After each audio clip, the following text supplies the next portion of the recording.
কিভাবে আমার দ্বারা এতটুকু অপরাধ সংঘটিত হলো, এই অপরাধ আমি করতে পারলাম।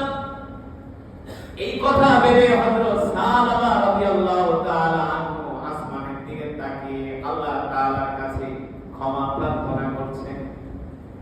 হযরত সালাবা চিন্তা করলেন, এই অবস্থায় যদি আল্লাহ তাআলা আমার সম্বন্ধে আয়াত নাযিল করে দেয়, তাহলে তো আমি মুনাফিক হয়ে যাব। আল্লাহ তাআলা যদি জিবরাইলের মাধ্যমে আল্লাহ রাসূলকে জানায় দেয়, হাবিব, আপনার সাহাবী সালাবা একজন বেগানা মহিলা ঘরের দরজার দিকে তার নজর চলে গেছে,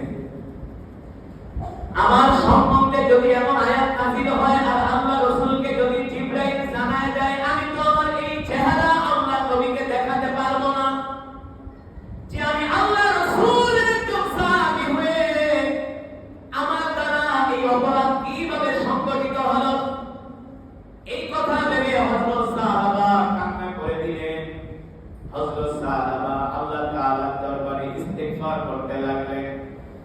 হযরত সাহাবা চিন্তা করলেন, এই চেহারা আমি আল্লাহ রাসূলকে দেখাইতে পারবো না, এই চেহারা আমি আল্লাহ নবীকে দেখাবো না, আমি আর মদিনা শহরেও থাকবো না, আমি মরুভূমির মধ্যে কোন নির্জন জায়গায় যে আমি আমার এতটুকু অপরাধের জন্য